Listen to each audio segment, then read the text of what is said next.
Good afternoon, Eagles family. Thank you for tuning in to another edition of On the Road to Victory.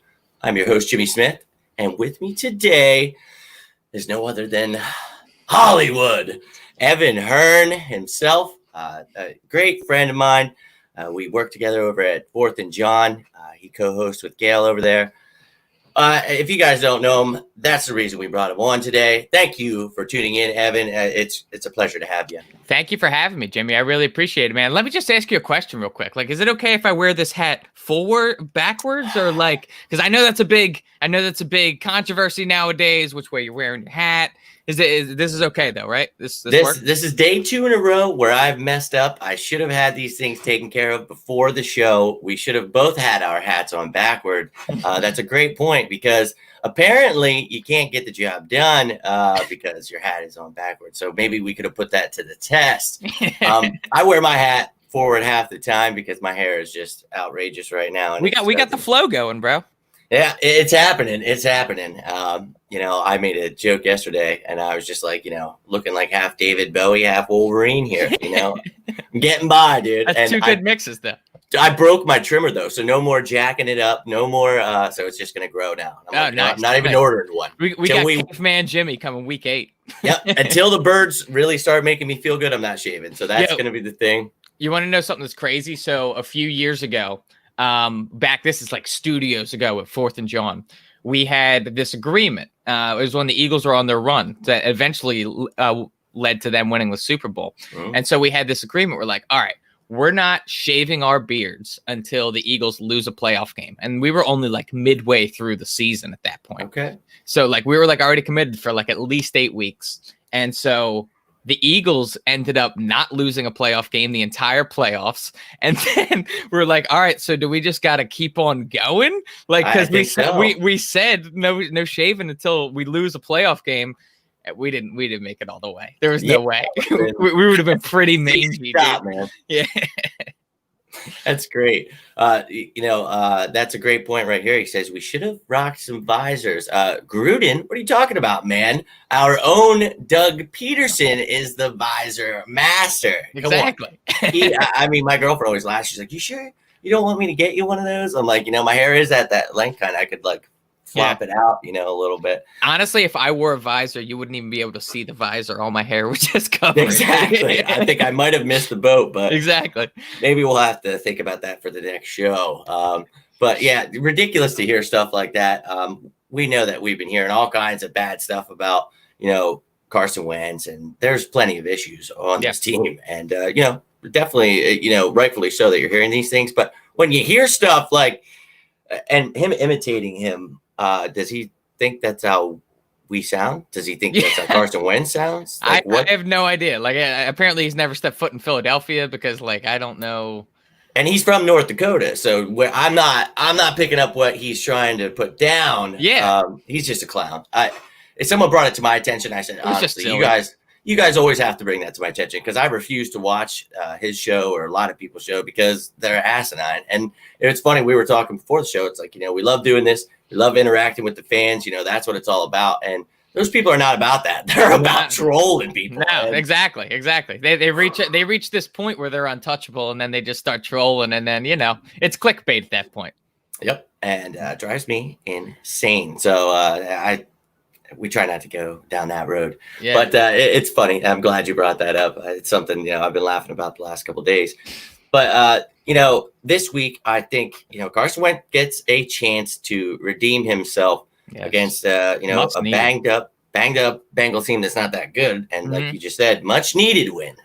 Doesn't matter how we get this win, we just need to get this win. I would like to see us stomp on people and get that mojo back, but the problem is we just need to worry about winning. You can't worry about anything else. Because, let's get real with ourselves. We just lost to the Washington football team in week 1. And I understand the injuries, and we talked about that. But then you lose to the Rams, and it was pretty bad. You score 3 points in the second half. Unacceptable. So how are you feeling about going into this game, Evan? I mean, honestly, so where I'm at is that, first of all, I'm confident. I think the Eagles are going to pull off a win here. I don't think it's going to be pretty. Like, there's nothing that really shows me in this Eagles team that they can string it together for a full 4 quarters, because I haven't seen that yet. I haven't seen them. I've only seen them string together a half so far in 2 games. In the Washington game, they had, about 90% of the first half. They were looking good, and then when Carson threw that interception, you really felt the momentum shift in that game. And now, I just haven't seen the juice out of this Eagles team this year. And people wanted to fall back on that. Well, they didn't have a preseason. They didn't have this. They didn't have that. This was a crazy offseason. Well, guess what? It was a crazy offseason for everybody. Nobody had a preseason. And there's teams that showed up week 1 firing. Like the Rams, they look like they didn't miss a beat. But both their games so far, they've been looking really good. So, there's no excuses. And week 3, that preseason excuse is out the door, and you're playing the Bengals. So, like, week 1, you get snuck by the Washington football team. Okay, that was an ugly loss, but you got to recoup. This one, this is one you can't be like sleeping on them. There's no excuse for like, oh well, we didn't study the film this way. You know what I mean, man? Like, you can't sleep on any team at this point. You're 0-2. You have to buckle down and really get on top of it. Yeah, I agree with you. And you can't sleep on anyone, because it looks like you slept on Washington, and look what happened to you.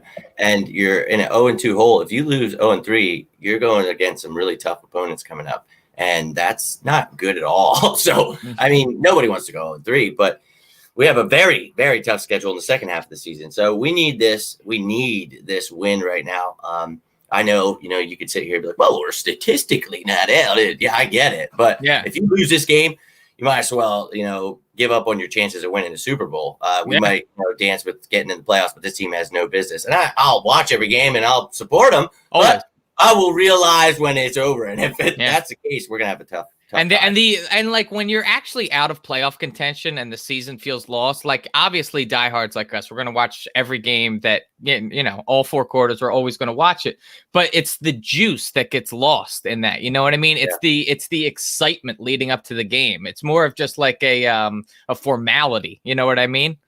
Yeah. Well, when you reach that point.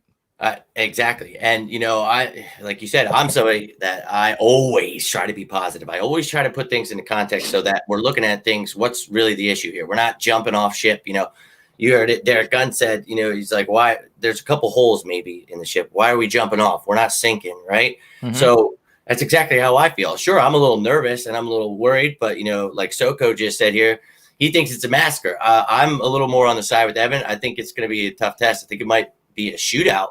Mm-hmm. I think that they have some receivers we're going to talk about in a second. And, our defense has been struggling. So we're going to go out and hopefully have a good game on Sunday and have this offense clicking, because we might need it to. And the defense needs to help out that offense. And absolutely. Giving up 37 points is no excuse. And Jim Schwartz, that's great for taking the fall. But, the players, I loved hearing Brandon Graham say, that meant a lot to them, because obviously it was their fault too. Right. So it's nice to see Jim Schwartz, because it starts from the top, and I mean, if you want to start from the top, it'd say Jeffrey Lurie and then Howie Roseman for being a jackass. But, you look at Doug Peterson, you're the head coach. And then, Jim Schwartz taking the fall for the D. That's beautiful, because really Doug is control the offense and he gives everything to Jim on D. So, I mean, that's how it is. And you love to see them both taking accountability, and Carson Wentz. And I think these guys are pissed off. And I think that's when we're at our best. And that's something I've been talking about the last couple of days, right? That's something you'd agree with, don't you think? That absolutely. The Eagles play better with their backs against the wall every time, man. Every time.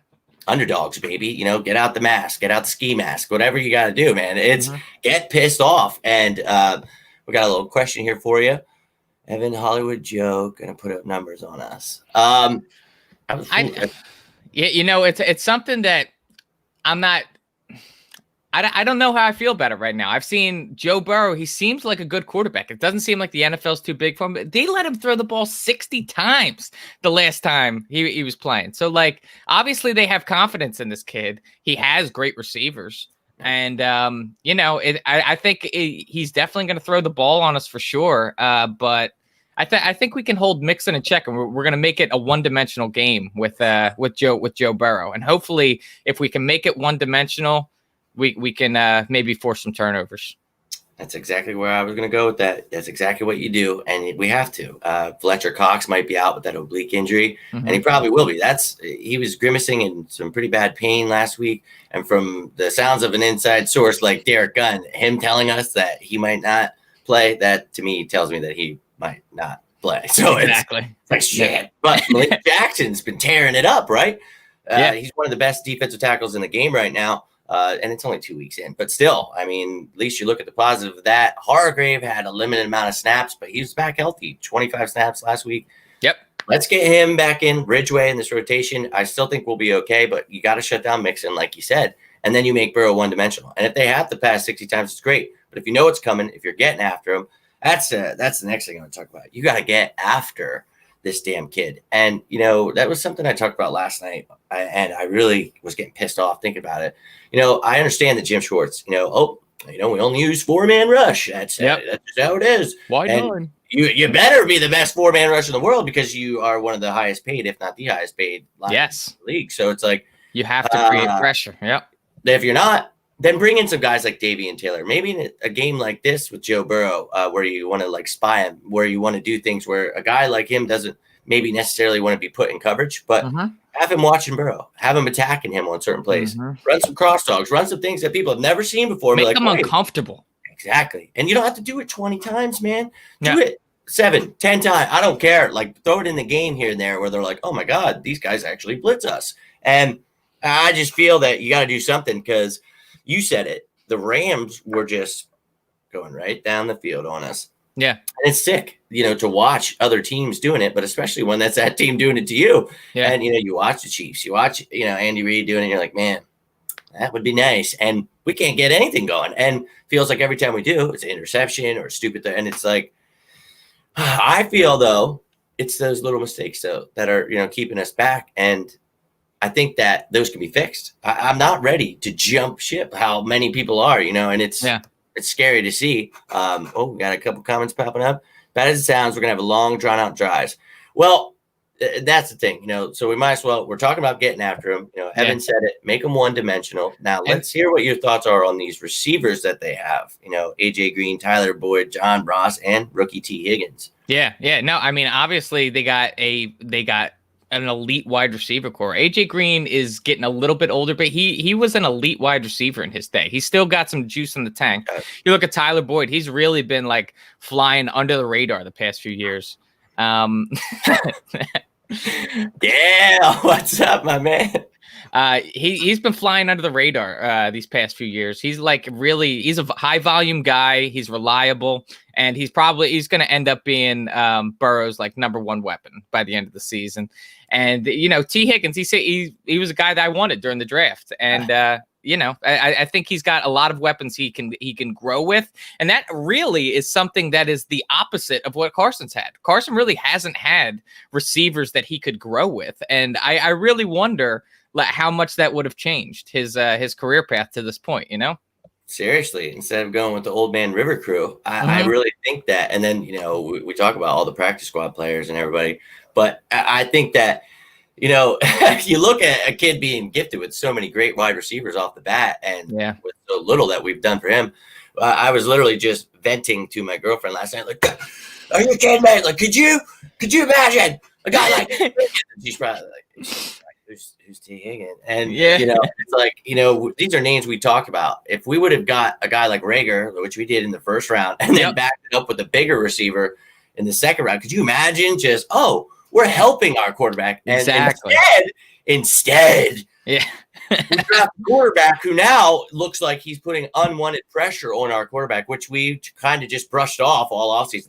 Carson, he prayed to Jesus and everything's going to be fine now. Well, it's not. So say a prayer that he gets it together this weekend because I'm losing my mind, dude. I'm going to be real with you. What is your nervousness level on Carson Wentz right now? 0 being not nervous at all, 10 you're panicking. Where are you at with Carson?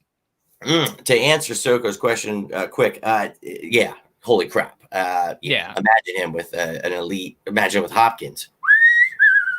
My nervousness, my level, I'm kind of scared because I thought for sure he was going to come out and he was going to be fine with all the pressure of this Jalen Hurts, all this stuff. I thought everything's going to be fine and dandy, but instead What does he do? Comes out, gets sacked 8 times. Now I'm trying to be like, okay, offensive line was hurt. Didn't have Miles Sanders. Yep. You saw the still shots. You saw how he was just being hung out to dry. Sure. Okay. So I'm trying to, okay, I saw what he did last year. And I'm not talking about 17 because, we don't try to go back and pass too much. But to understand that this guy is at an elite level when he's playing, and rolling on all cylinders. But for some reason, he comes out week 2 and Lane Johnson's back. We block for him. No sacks for Aaron Donald, for anybody.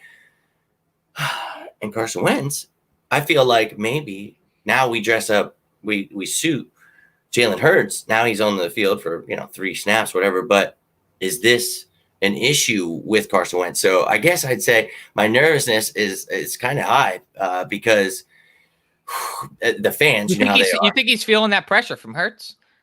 From Hurts, I think he's feeling it from the fans. I think it's, with social media today, I think people are really going out of their way to just be like, you suck, and the Jalen Hurts. And it's like, and you try to believe that, oh, he's not listening. They don't hear that. It's like, are you kidding me?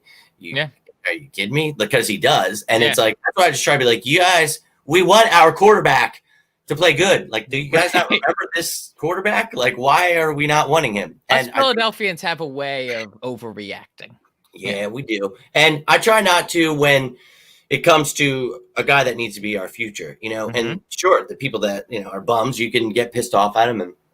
And I'm not just saying it could be anybody. You can get this work if you suck. I'm just saying that Carson Wentz is somebody you don't want to suck, and he doesn't suck. He's been having some issues. And now I will ask you, do you think that it's because, and I've been asking this question a lot because it seems to me that we're overloading Carson Wentz and we're giving him so much, and now you're hearing reports that he is just not listening.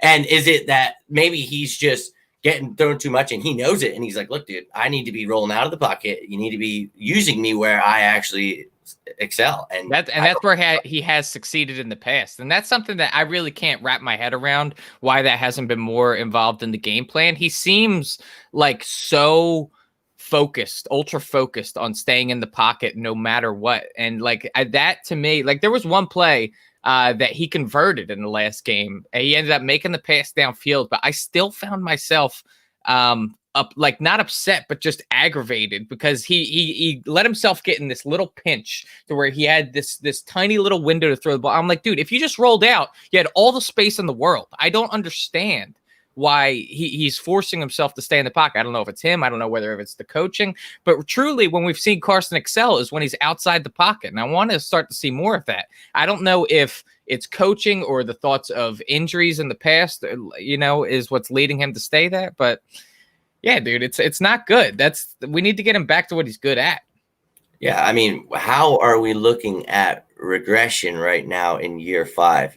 I had Gail on last week and or actually it was just the other day. I'm losing track of time. Days. I am, dude. I am. I got a curveball with that whole D gun thing. So my everything's bleeding together at this point. Oh yeah. And yeah, oh, you got static there. Yeah, dude. What's up with that? I gotta follow D Gun of all people on this show. A great gift by you, man. But how am I supposed to fill D Gun shoes? My God. Hey, man. We had this worked out, and D Gun he got a hold of me at 1 a.m. On Wednesday night and was like, hey, I can only do Thursday, 12 to 1. And I was like, look, my kid has virtual schooling, so I'm not gonna be able to do it. And to tell D Gun, yeah, that you can't make it. Yeah, come on, it's D Gun. I think he was like, no, you know what? Let's make it work Friday at the same time. And I was like, okay, let's make it work. And I think I'm breaking up here. I don't know what's going on. No, you're good. Good for me. Okay. But yeah, I was blown away that he wanted to do it. So I made a video that night and I was like, hey, if anybody's up, it's 2 a.m. I was like, I have a guy, and I didn't want to talk about it. I was like, but you know what? I'm going to speak it into existence. And, I was like, he's talking to me. And I was like, I'm hopeful that he gets back to me about if we could do it Friday. And that was before it actually happened. Right. I get off, and at 2:40, I'm like, the guy's probably in bed. At 2:40 a.m., he responds. Wow. He's like, hey. He's like, yeah, let's do Friday. And I was like, and I wanted to tell everyone, but everyone's asleep. And I'm like, right. Like my neighbors are probably like, what the?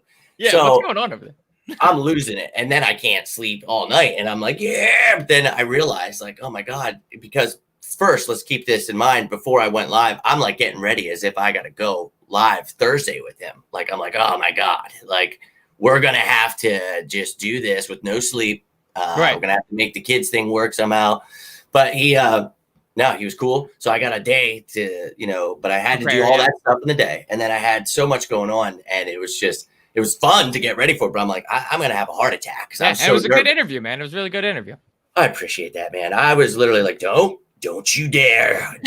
Don't you be nervous. Cause I was like, oh my God, like I've been watching this guy for 23 years of my life. And he was so awesome. Like he was such a cool guy. And like we talked a little before the show and then after the show. So like I just got some of the greatest insight of my life. So I'm like, I'm telling myself, I'm like, even if nobody watches it, I was like, that was the greatest moment of my life. And like a bunch of people reached out. So I really appreciated that. And like, I tried my best. So, I mean, I wanted to ask him so many things, but I'm like, okay, I know people want to hear, like, I wanted to be real with them, but then I wanted to talk some birds with them too. So I tried to split it half and half, and I thought it went pretty well. I was pretty excited, man. So I appreciate that. But yeah, man, you were already on the block. I've been trying to get everybody. I want to keep reaching out and getting to other people. I just want to keep showing that brotherly love and really give people a chance to see others out there that they should be following and checking out, and know that, we're here to give you guys the best of Eagles content that we possibly can. And we got a little bit of flavor into it, try to have a good time. And, we're part of 4th and Jawn, where, we've been having these pre-game shows that you guys just can't miss. And we've been talking about it. I always try to throw that out there every show, but I wanted to bring on Evan because I've had a chance to bring on a couple of the writers. I've had Gail, but I'm like, hey, come on there, Ev. And I know you're busy and I'm busy, but I've been really trying to make it a point to bring people on. So absolutely. And you've earned the right to follow up D-Gun, my man. I appreciate it. So big shoes, but I appreciate it, dude. And it was awesome because he's like giving me some insight. He's telling me like what he was going to do next. I'm like, like that's awesome. I'm excited. I'm honestly excited for the next step for D-Gun, like to see him outside of that sort of professional NBC realm. You know what I mean? Just like we're oh yeah, he's gonna obviously, yeah.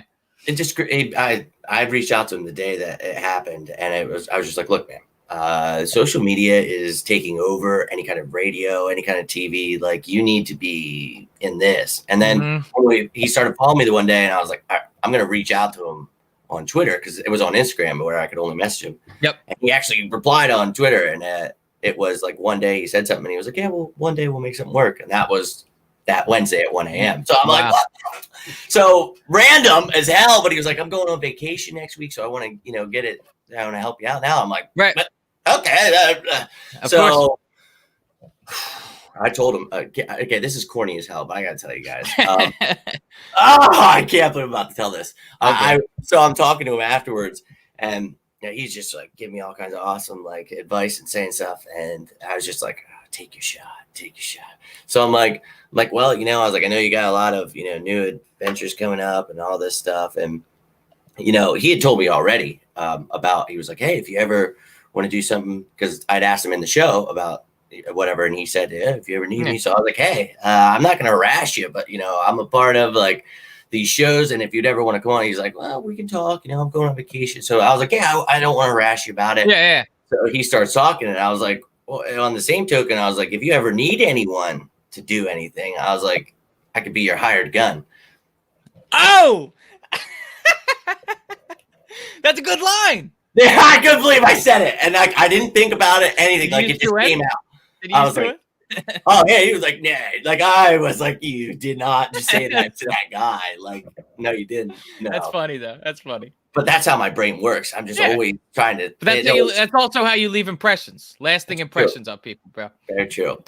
He gave me a good laugh though at the beginning because I didn't get to ask him. I had just like this show started 5 minutes late because my internet. We talked about it. I upped it up and I figured it out. Now I just got to go switch back to the crappy internet, and it works now. Hey, but it kicked me off. So I didn't really get a chance to talk to him. So I started off, I'm like, hey, Mr. Gunn. He's like, that's where you made your first mistake. He's like, I'm like, you tell me to call him Gunner and Jerry. I didn't want to be like, hey, Gunner. I do call him that my whole life, but right. But you're not, you don't have that familiarity with him yet. Exactly. To this point. Right. To be able to call him by his real name, it was like, I'm talking to Dick. I still am in shock. So Hell yeah, brother. Let's follow it up with some glory here. And it was exciting to talk because, he's a guy that it's awesome to see him still killing it. Like, he gets the inside scoop still. Like, 12 o'clock the night before Thursday, I'm getting ready for the show, and he's still, Alshon will be out. I'm like, okay. Yeah. I love it. So I'll be standing anything he does for sure. Of course, all of us will. Yes. So hell yeah, thanks everybody that tuned in. I appreciate that. Ted, thanks, man. I really appreciate that. Yeah, I that's what my girlfriend said. She's like, "Oh no, you look like he was having a good time, and that's what mattered." I'm like, "Well, because I was scared to watch it. She wanted to watch it. And I'm like, I'm just nervous." Yeah, I don't know why I get like that, but that's what I try to do. Before I got there, I was like, "Hey, this is something you do, man. This is what you've been building for. You've done it with other people, So that's literally who I admire the most in this business." And I was like, "All right, well, I guess we hit the peak. Where do I go from here now? Damn it!" So we just keep trying to build on that. But I appreciate all the kind words, guys. But now Gail had a question. I love what you said about everything, and thanks for throwing that in there. But, this is something that I definitely have been talking about. And yes, Gail, I would say that I think we need to rely on him. Not rely on him, but get him going. Because obviously the way this offense works, to do all your RPO, play action, you got to establish the run. I get tired of having to say it. But we got Miles back. He looked good last week, 95 yards rushing, had some catches out of the backfield. We want to do that a lot more, catching out of the backfield, I think, this week against those linebackers. So maybe 18 to 20, like D-Gun was saying, or some catches out of the backfield, 5 or 6. I'd love to see that. I think he could be the MVP of this game, and roll him up if you're playing him in fantasy. Yeah. What do you think about that? I mean, you look at the Bengals rush defense, and they're ranked 30th in the league right now, and they're also going to be without Geno Atkins. So, this is really a recipe for Miles Sanders to pop off. I think that the Eagles try and get him going early and often. I think he can, he's got the skill and ability to make people miss, and he's got the speed. So I think that he ends up having a big day. I see a plus 100-yard game from him, maybe even a couple scores. Nice. I was actually going to ask you if you could see even, I know this is wild, but maybe 150 all-purpose. I could totally. Like 120 rushing, maybe like 30 out of the backfield. Absolutely. Touchdown in both. I think he could totally end up being the key to victory in this game. He's one of our most electrifying offensive players. And what I love about him is it's year 2, dude. He's a guy that is so obviously a budding star, and he's going to be one of the elite running backs in this league. Please, medical staff, keep him healthy. That's the thing that scares me. Yeah. But if he stays healthy, he can truly be one of a top 10, top 5 even running back in this league. So I expect to see the Miles Sanders show on Sunday. For sure. And he could end the year, one of the top rushing running backs, just because of people like Christian McCaffrey being out for 4 to 6, Saquon Barkley out for the season. So he's going to get his chance to really shine and show the league what he's got. I think so many injuries this year, man. I hate it. And it's not just us, people fail to realize that, but it's like, we got to keep this kid healthy. That's the key. And that's why we mentioned, maybe 18 to 20 carries. You got to get guys like Clement and Scott involved in that area where they're the third down back, where they're only limiting Miles carries a little bit, where they were starting in week 1. Mm-hmm. That's not good. We can't have that. So let me ask you a question about Corey Clement, because we heard about all throughout training camp how Corey Clement is looking like Super Bowl year Corey Clement. Do you think that it was just team talk, or do you think that have you seen anything from Corey Clement that shows you that he is showing flashes of his former self, or do you think that was more of just Miles Sanders talking his boy up? I think that was more of Miles Sanders talking his boy up, because I haven't seen it. I think, he might have been one of those flash in the pan kind of players where teams figure him out, and he really doesn't pose that much of a threat, where if you use him as a third down back, if he's used for maybe 5 snaps, I mean, that he does his job. I don't think it's somebody you expected to come, and him talking him up like that, I think people are like, yeah, he's coming. And it's like, this is the Miles Sanders show, baby. And week 1, it's not fair to say that, he sucks because that's a tough damn line, and nobody else was doing anything. The line wasn't blocking. So I'm not going to say he's over with, but I think that's a little bit too much to get excited about. Would you rather have Boston Scott over him on the depth chart? Yeah, I think so. He's been doing decent, I think. Boston And Scott. I think they're almost the same kind of back, and I think they kept him around just because of Miles. I think that I'd rather see maybe a practice squad guy like Holyfield or Warren brought in as the third back just for some power. And I get it. Not a boy Huntley? Yeah, I don't really. They're all the same kind of back, and I get it. You know, that's something we talked about in the offseason. They run that zone. They like those kind of backs. But the thing is, I don't care. I watched in 2017, you ran with J.H.I. and the Garrett Blunt down people's throats. I heard Brian Dawkins and Derek Gunn talking about it, where, you know, what happened to that bully mentality? What happened to that energy you brought to even other people's stadiums where you walked in, they're like, oh, shit, they're about to kick our ass. And you don't have that. Miles Sanders is a great running back, but sometimes you want to be able to just keep it pounded, man, and you don't have that. And yeah, it's true. Yeah, the same kind of running back. And I get it. I do, but I just don't. That's one of the things that's been pissing me off. I'll be real with you. So glad you brought that up. Yeah, I mean, Miles Sanders really isn't like just giving the ball over and over and over and over and over and over again. You know what I mean? Yeah, and it's not that he's not a 3-down back in that sense, because he can do it all. And he's trying to work on his pass protection. But the thing is, he, like you said, you can't overload him. We won't have him for a whole season if you do that. So what the hell? Why do you see teams that have guys like that that have number twos, like Nick Chubb? Yeah, he's got Kareem Hunt behind him. Yeah, you're telling me that Miles Sanders is more of a bruising back than Nick Chubb. Like, I'm not saying you're saying that, but it's like, yeah. No, I know what you mean. And we created that in 17. We showed teams. I mean, we didn't create that. Let's be real here. But we showed people recently that it's a passing league, but you create all those passes by establishing the run with some of these guys, and they don't do that, and they want to do things like draft, Jalen Hurts, and it was a dick move. It pissed me off. I don't want to talk about it. The nervousness you got with that interview was my anxiety this morning. Yeah, I'm going to have to check that out. Sorry, dude. I was on the road. I had to rush back to try to get live with Evan. I'll definitely check that out, my man. I'm looking forward to it. I caught it. It was good, Soko. You nice. Done well. Yeah, man, it takes time. I've been doing this for a while, man.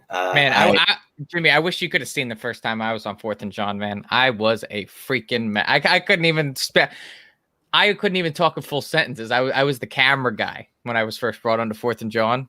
Nice. That was how I got involved in the first place. I was like, hey, I'm a college kid. I want to get involved in sports broadcasting. Like to be involved any way possible. And so they said, we need a camera guy. Okay, so I did that, and they brought me on for like 3 minutes to introduce myself, and that was me, like the entire time. It's literally a thing. You just got to put in reps too, and then you get more and more comfortable, and then it's just a regular conversation like this.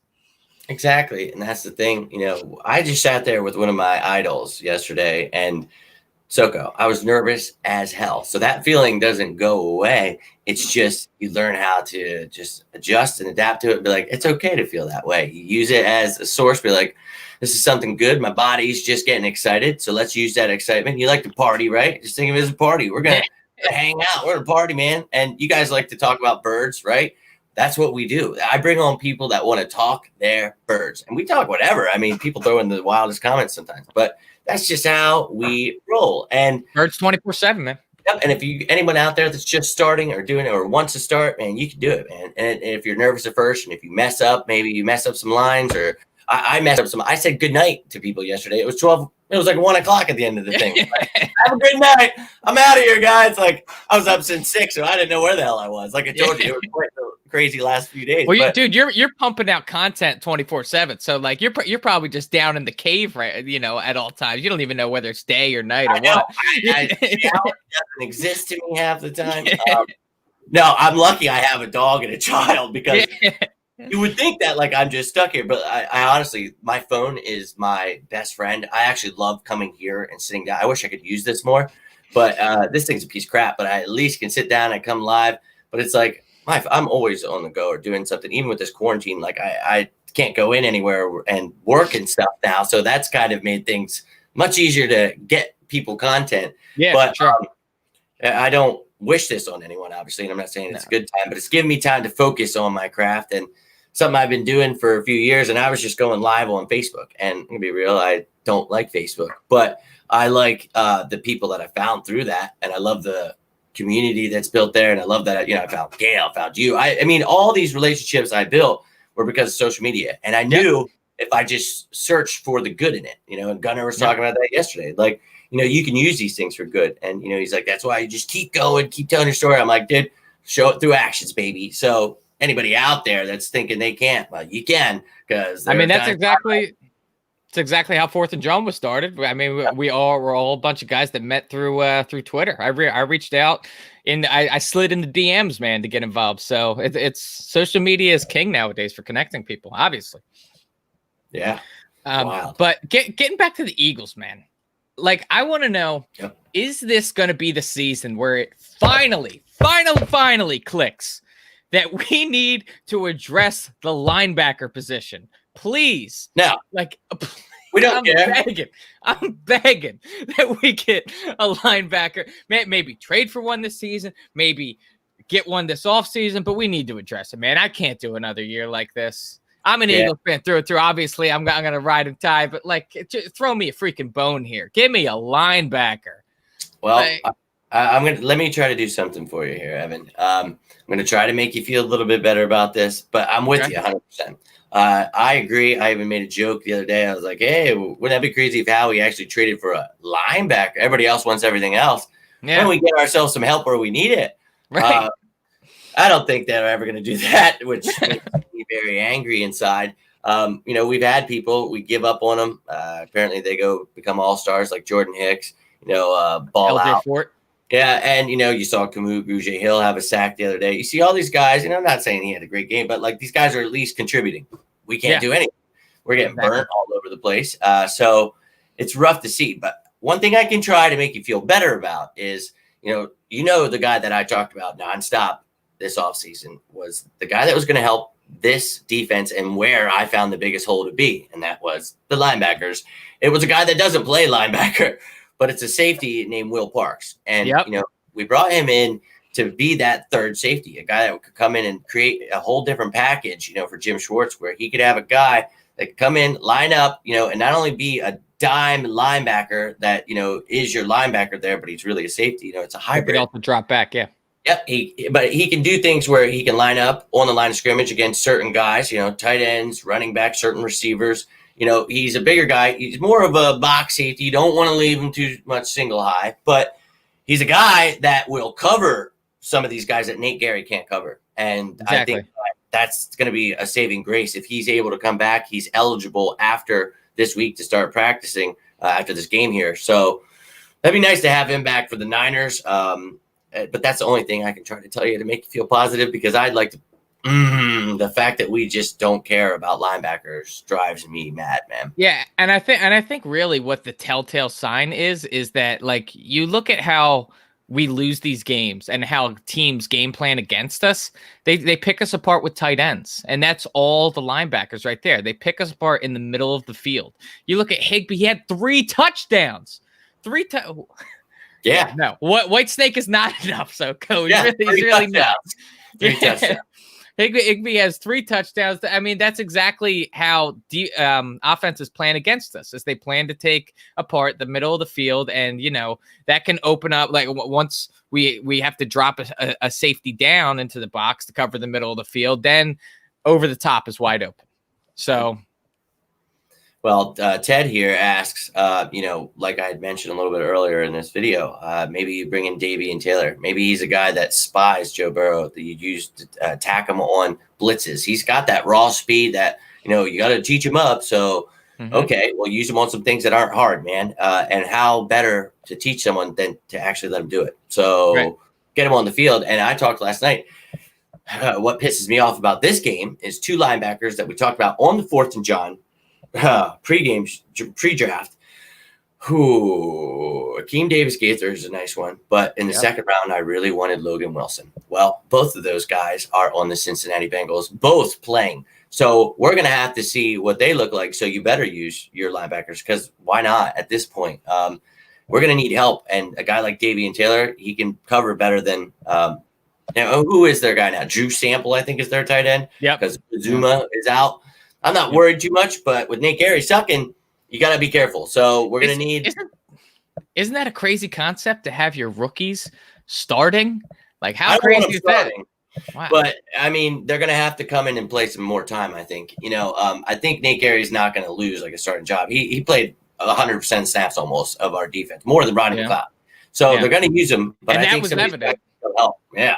So I think they got to come in and help, and just do certain things like that. I think giving another player on the field with Gary, like Davian Taylor, would help, or Sean Bradley. At this point, you gotta test something, dude, because they suck. Like, don't tell me that Duke Riley, like Osoko says here, like, yeah, we traded for Duke. He has actually played pretty well for considering where he's come from, but he's a special teams guy. He's playing well in special teams, and that's pretty much what he's limited to. And that's the thing that, like, with Davian Taylor, obviously he seemed really quick for a linebacker. And then you look at Sean Bradley, who that's all we heard during training camp was how he's shining, how he's this shining star that, like, it really seems like the NFL's not too big for him. He looks like he's playing really well. He was laying the wood. And so that is what really makes me wonder, is that, like, why is it so hard for him to get more playing time when you have the linebackers in front of you that are playing to the level that they're playing at? Like, if he's playing during training camp, like how you said he was playing, throw him out there. See if he can make a play. Yeah. And the same goes for all those guys on the back end there. It's like, let's see what the other guys do. You have TJ Edwards, Sean Bradley, Davian Taylor, even Alex Singleton, and more of a special teams guy. But it's like, let's see throw them all in. Let's mix them around, see what you got. Is Kendricks in jail right now? Is he serving time for that? What was it, like insider training? Yeah, I don't think he is right now, but he's still dealing with that. So that's always been brought up whenever people say his name. I'm like, yeah, I like him, but he's still got some legal issues. Yeah. Nigel Bradham, he's, I'm not so happy about what he said, but I wouldn't be against bringing him back. I wouldn't be pissed if he came back because he's someone who knows the system and we could use somebody. Yeah. But then again, I wasn't against bringing in Jadeveon Clowney either. So there was a lot of people that the edge rush is crap, man. So I got it. I was just more on the side of Everson Griffin or anybody at that point. So I said if Clowney got brought in, sure. But so what's your thoughts on Barnett right now? While we're on the speaking of edge rushers, man, like what is that? What do we have in Barnett? I can't identify him as a player right now. Well, that's it. He just came back, so it's like, oh, you got these excuses again. Like, well, he's been playing banged up, and that's what Jim Schwartz always says for him. Like, he's been playing, but he's the prototype that Jim Schwartz likes. He, he's tall, long, but he's not winning those one-on-one battles that the defensive tackles are creating. He's not getting pressure. He's not like I'm talking about last year. Certain times where I really just felt that he could have been producing more, but then there's times where he flashes, and you're like, what the. So it's like, is he not playing 100%? Like, is he just not? I wonder if his head's not in it all the way. Like, if the Philly, base is like, what? You broke Reggie White's effing record. Why are you doing that? So it's like, I don't know. And it sucks. You're that high of a draft pick, 14, and you can't produce. That's kind of not good. So this is it, man. You're going to cost us $10 million next year. So the Eagles might look to move on from him, or I don't know, but this is it. This is the year, and this is the game where he needs to get after Joe Burrows. This is the game where he and Brandon Graham, because we were hoping, BG might be gone next year, So if Eric Barnett, if we trade him too, dear God, you get to restart the whole edge. God. We got Josh Sweat season, baby. Yeah, and I love Sweat, but right now he's more that traditional pass rusher where you just bring him in and I love that. And he comes in and gives you those fresh legs, but I'd love to see him grow into the starter for sure. And I think he can. Sure. He's a little time this year. So those guys need to be balling out and they all need to be doing good because that's how we won that Super Bowl. We talk about guys like Chris Long and someone said, and Michael Bennett, and someone said last night about Clay Matthews. And I was like, bring in anybody, bring in an edge rusher. Just, they don't need to come out here and start, man. They just need to come out and get the plays.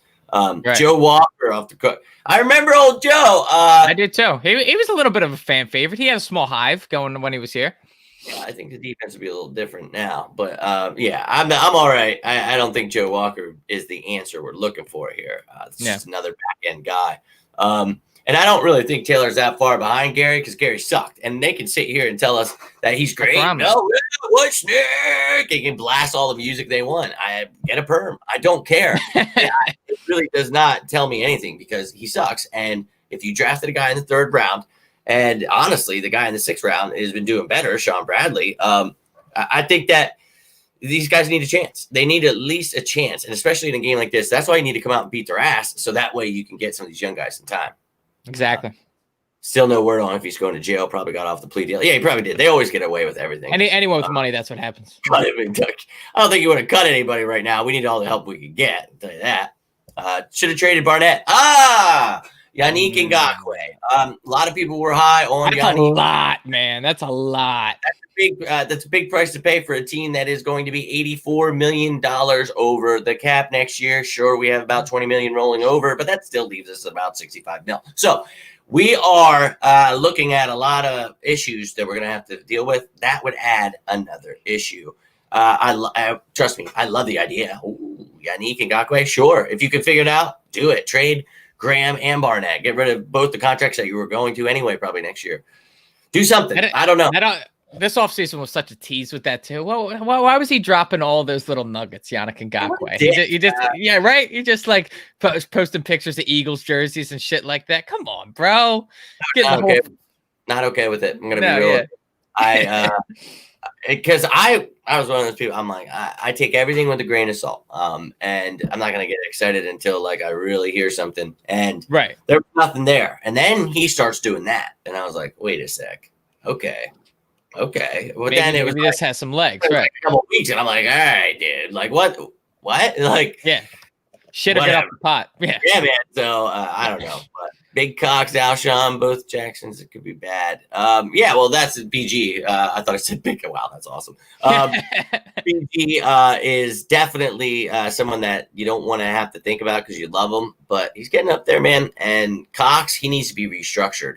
There's no doubt about it. He hasn't been producing to be getting paid like that. Yeah, and his production hasn't been there.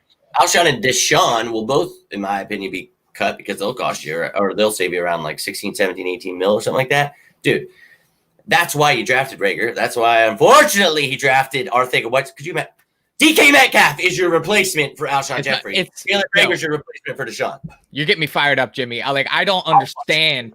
I do not, for the life of me, understand why everybody in the end. It wasn't just the Eagles, too. I don't know why all these teams passed on DK Metcalf. He had an exceptional combine, and like he was like, he was in charge, like the best wide receiver, like with the bench press, you know what I mean? He was just lighting everything up, and all these teams said that he has a limited route tree. No, dude, he looks like a pretty good freaking wide receiver to me. I don't know about you. He goes up and gets the ball. His vertical is insane. It's like, I don't get it, man. He's a beast. Defensive player of the year. Yeah. Stephon Gilmore. Dude, he's a beast. He is a budding star in this league, and everybody just scoffed him to the side because they said he's got a limited route tree. It's like, did you see all of his what he is capable of? That hurts. It hurts. Yeah, and then to top it off, we draft a guy who uses a sun umbrella. I'm pissed. I still, to this day, get pissed when I think about it. And crazy, I was someone that liked Arthega-Whiteside in the third round. So when we drafted him, I was like, okay, that's a little bit of reach. And DK Metcalf was still there. So I was like, okay. Yeah. And I'm thinking in my head, I'm like, if that kid becomes a star, I'm going to really, really hold this against Arthega-Whiteside. And I didn't know Arthega-Whiteside was going to be this bad. And I didn't know DK Metcalf was going to be that good. So it really burns. But let's look into the future. Maybe this can be like the exact same scenario with BG and Earl Thomas, where like we thought for years that we should have had Earl Thomas, and then BG has the strip sack in the Super Bowl. We're like, thank God we have BG. Yeah. So that's just me being optimistic, not realistic. Brother, I'm with it. Soko, I saw that he had a rough game the first game, but he actually had a pretty good game in the second one, just because of the fact that he had just gotten there. I think he even said it himself. He was limited in snaps and he didn't know the playbook, but he kicked some ass in that second game. So if you're anybody that plays defensive players in fantasy, maybe go ahead and pick him up. They do have someone like him that can at least get to the quarterback. But Ted says he didn't see him resigning. That would be, could imagine if you pulled that one on him. They trade for him and then he does that. That's the thing you got to worry about. So we'll see what he does there. DK never would be producing the way as if fit. And I said that, last year when people were talking about so? Look at who we had as our coaches. Carson Walsh and Mike Rowe were terrible with the offense. And I think that is part of JJ Arthega-Whiteside, while he's struggling still, I think he's still trying to get over some of that. And we have Aaron Moorhead now, and we have Jason Avant in the room. I think that those guys are definitely going to help him along. This is going to be a big week for him. They talk about we're going to use him in the offense. Well, he needs to be getting the ball at least, just to be catching a few balls so the defense is on their heels against everybody and allow someone like Deshaun Jackson, I think, to have a huge game this week. Yeah, and honestly, I think Seattle is pretty good at developing wide receivers. You look at all the wide receivers they've had come through their doors. Like, I think personally, I think Tyler Lockett is the most underrated wide receiver in the league. Like, his hands are insane, dude. His field awareness, like. I'm not saying he's the best wide receiver in the league, but as far as underrated, like he is very underrated. And those two together, that's what we should have. Huh? Exactly. And Scary Terry, I don't know. It's another one we passed on, dude. He's a beast. Yeah, it's tough, but hey, whatever. I'm fine with it. Incredible Hulk wide receiver going. Yeah, exactly. Yeah, he handled PK. Yep. I don't think it would have mattered. He's awesome in practice. They wouldn't deny him game time. Yeah, well, here's the thing. We don't have him anymore, or we don't have him. We never would, never did, could, should. I can't hate talking about the past. So, look, we didn't take him. Let's hope Arcega-Whiteside turns something on this week. We got to figure it out. And next year, we're going to have to draft receivers again. And I'd love to see Hightower pan out to be something. I'd like to see Watkins come back next week after his IR stint. But I'm not thinking these guys are going to just pick up an offense right away, come and produce. I think this is going to rely on Alshon coming back, but until then, we need Arcega-Whiteside, Greg Ward, and Deshaun Jackson. And if you can get by with those receivers, that's why we talk about Miles Sanders catching the ball more, right? And speaking of Greg Ward, I want to get back to Jalen Hurts as well, too, because we talked about Jalen Hurts in the last game. He was used only as a decoy in that game, right? They brought him in just to kind of like make the defense guess as far as what the Eagles are going to do.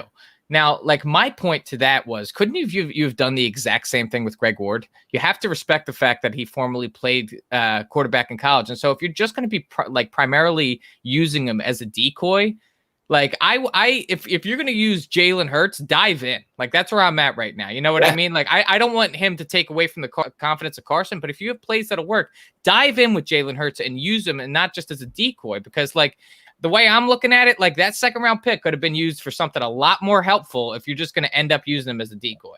Yeah, I'm with you 100%. And that's exactly what I said like a couple months ago. Why because if it's just for that trickery, we have Greg Ward. Exactly. Right. And you only use him on 3 plays. So I'm with you. If you're going to use him and show Carson, hey, we're not here to dance with that. He's your decoy. This is the guy that's doing plays. He's not just a decoy. He's going to be used there. Maybe one day be a quarterback somewhere, not here. So, yeah. But I wanted to talk about, about the offensive line a little bit. Yeah. I feel a little more comfortable now talking to Gunner because he said about, they're in between, some greats, but you got Pryor where he feels more comfortable at right guard. You got Urbig moving to left guard.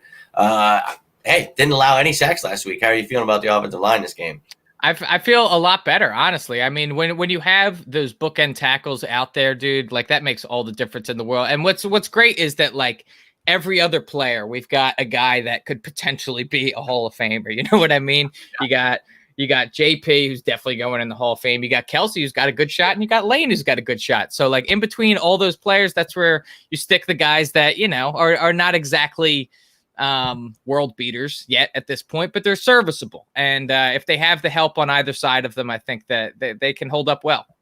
I agree with you. Ted asks here, are we out on Dillard? No, because we need to see what we got in him. We used a first round pick next year. Now we got to wait a year. So that sucks, whether you hate him or like him.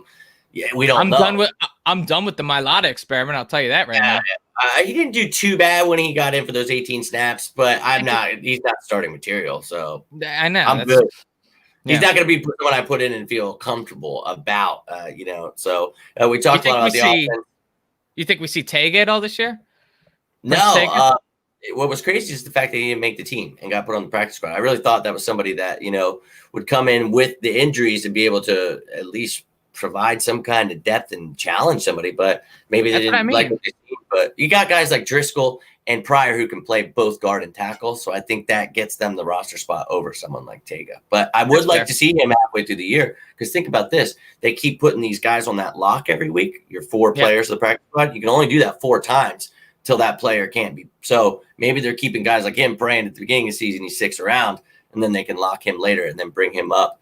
because you see today they brought up Deontay Burnett, the wide receiver, and they also brought up Graylin Arnold, who I like in the secondary. So nice. to talk about Graylin Arnold, I really liked what I saw. A guy who can play corner and safety, really versatile guy. Love that. We talk about the lack of what the secondary is doing. Brennan had mentioned here a minute ago, he wants to talk about Avante and Nickel. Yeah, I was saving this for the end. We talked briefly about those receivers, what we got to worry about. But this secondary, this is going to be the key matchup of the game for me. I think that, we talked about, we know AJ Green, he's still not, he's not the same. Who cares? He's still a great receiver. He's still AJ Green, right? Yeah. And you got Ross, you got Boyd. So if Darius Slay is covering one of these guys, who's covering the rest? Well, exactly. Avante Maddox, I said, be careful what you wish for. Everybody, he's going to be number 2. I said, you better pray that Sidney pans out and is number 2, because if Avante's number 2, I'm fine with Avante being depth, a versatile guy that can play corner, safety, moved around. Nope. Now he's our number 2. Yeah, here it is. And you see what's happening. Getting eaten alive. Same with Nickel Roby-Coleman. I thought he was going to be a great addition. Bummed out about that. I'm hoping it's because of new terminology, new defense. I hope it's something like that. But how are you feeling about this secondary? I mean, I'm pumped that Graylin Arnold's getting a chance, but they're not using Crevan LeBlanc. He played 10 snaps first game and I think 3 the next game. Don't quote me on that, but I'm pretty sure. I think, dude, use the strap. Come on, man. I want to see more of that as well. And the thing is that I think it ultimately comes back to the D-line not being able to create any pressure. And the secondary is being hung out to dry. They got to cover for so long. And, it's Avante, not getting the job. The one bright spot is that Darius Slay seems to be legit. He seems to finally, dude, we've had this experiment before with Byron Maxwell, with Nnamdi Asomugha, where we bring in a top tier corner and then it just doesn't pan out. So thank God this one seems like it's actually panning out. But the guys around him, I don't know, man. What are your thoughts on Jalen Mills so far at safety? I think that he's somebody that obviously had some learning to do, but I think he's learning and he's had his ups and downs. But I think overall, I think he's going to be a good safety. And I think that's, we've all talked about that's where he belongs. Mm-hmm. So keep improving, and I'm not going to judge him too much. McLeod's not playing bad either. McLeod's actually doing pretty well. And I think all the pieces that are failing, it makes the whole thing fail. So it's makes certain people look bad when it's really a whole bunch of things. And I think once these guys start clicking a little more, I think if we, like you said, making them one-dimensional, I think that'll give us a chance to feel good and really get this D going, because Slay has been holding it down. I think also at the same time, Jim Schwartz has to realize, I've got a number 1. I can really do some different things. I think, you talk about Strap playing safety. I don't want him too much as a safety. I'd rather see a guy like Avante Maddox helping out with that versatile safety type role, while you have guys like Strap moving outside. They taught everybody how to play inside and outside. They really made it an emphasis to be able to move around. This is that game where I thought last week you should have been doing a lot of that with the receivers they had. This week you got a better receiving core, I think. I mean, Rob Woods is better than these guys in Cooper Kupp is really good. Mm-hmm. But Van Jefferson, I'm not going to lie, Josh Reynolds, they've got good ones. But this one, Tyler Boyd, he's very underrated. Yeah. John Ross is a speedster, and T. Higgins, man. So we got a test ahead of us, but I think that we're going to stand up to the test this time. And I'm with you guys. I understand Avante has been rough, but I think if we can all work as a unit, you talk about it starts up front. If we could get a pass rush, then these guys, that's how this defense is built. But you got to be getting to the quarterback. So let's get that front four going. I really think that's the key to this game. I think that you got to, in the beginning of the game, you got to blitz Joe Burrow. You got to make him uncomfortable. You got to put him on his ass. This kid's a rookie. I get that he was a phenom in college. That's great. He's still a rookie. And he's playing for the Cincinnati Bengals, who are historically an awful football team. So we got to destroy this kid's confidence in this game. We're worried about ourselves here. You know what I mean? We're fighting for our lives. So you got to put Joe Burrow on his ass. You got to make him uncomfortable, and then that makes him uneasy for the rest of the game. Hopefully then he can make some mistakes, and we capitalize on that. Because I'm sick of the Eagles putting our offense, putting our defense in poor position. And that's what a lot of the scores against us are coming from, is just the fact that they're starting on their own side of the field. And so I want to see the reverse of that. I want to see the Eagles creating turnovers through pressure early in the game and making Joe Burrow uncomfortable. I love it, and our both of our keys to the game kind of coincide, so if you're getting after that quarterback, you're allowing that secondary to do better. And, those guys just really need to play together. So I'm excited about this game. I'm not gonna lie to you. I really think this is a bounce back for us. I think we need to get after him, like you said, and this offense needs to start clicking. I'm trying to watch what I say this week. I'm not trying to jinx his team, put any bad juju out in the air, because dear God, I feel like, you know how it is as an Eagles fan, like, oh, this is all my fault. I didn't wear this. Right. So I was wearing the wrong underwear. That's exactly. My damn socks, honey. Damn it.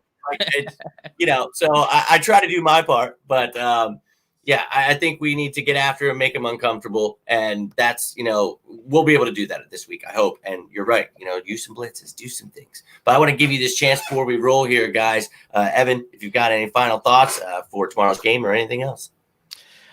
So it's do or die time, guys. That, like, Eagles, you got to wake the hell up. We got a long season ahead of us. Like, this is not like doomsday right now where like the season's over right now, but you need to turn it around right now. So please wake up, Eagles, and show up. You dial up these blitzes. Maybe even get Hurts involved in some sort of trick play. But we need to not take our foot off the gas. We need to score early. We also need to play a full 4 quarters. So, you know, if you go up early in the beginning of the game big, the game's not over yet. I'm not sure if you remember week 1, but it's not over yet. So make sure you play a full 4 quarters. I want to see what should happen, which should be a domination, but I will accept a hard-fought win. Yeah, I'm all about it. You know, that exactly what you just said needs to happen. I've been talking all week, and I'm just getting more and more pumped as it gets closer, because the reality needs to set in that this team, if you want to win a Super Bowl, you got to get pissed off right now. So get pissed off. You know, Ted asks, would I trade Doug? No, because it took Doug 2 years to win us the Super Bowl, where Andy took 937 years for him to get one for a different team. So, no, I love my coach. I love my quarterback. I love this team. And I think, you know, Carson said the other day, he's like, I believe in this team, and I think, you know, this is one of the best teams I've been on. And, dude, if they start clicking, everybody's going to turn it around. You know, you talk about last time we went 0-2. We ended 12-4. Like, everybody gets a little too ahead of themselves. So we go 2-2 against these next couple of games. The Niners are banged up. Let's go get this win. Evan, I got to thank you for joining me today. Thank you for having me. I appreciate it. And you guys, check us out tomorrow. Evan will be starting off the show with Gail, so tune in if you guys are up at 9:30 for the pregame show tomorrow over at 4th and Jawn. We'll be going on beforehand. I'll be popping in and out. You know, I'll be doing my thing here, so you guys always keep your eyes open. We'll be doing our thing. But, you know, definitely join us throughout the game, too. After the game, always stuff going on. We're here for forward hats only. Yeah, sorry, guys. Apparently, backward hats just no go. Maybe if we all wear backward hats for the game, we'll win. I don't know. Well, see, that's where my head goes, right? Right. Thank you for having me, though, Jimmy. I appreciate it. Of course, brother. Of course. And thank you to everybody who tuned in tonight.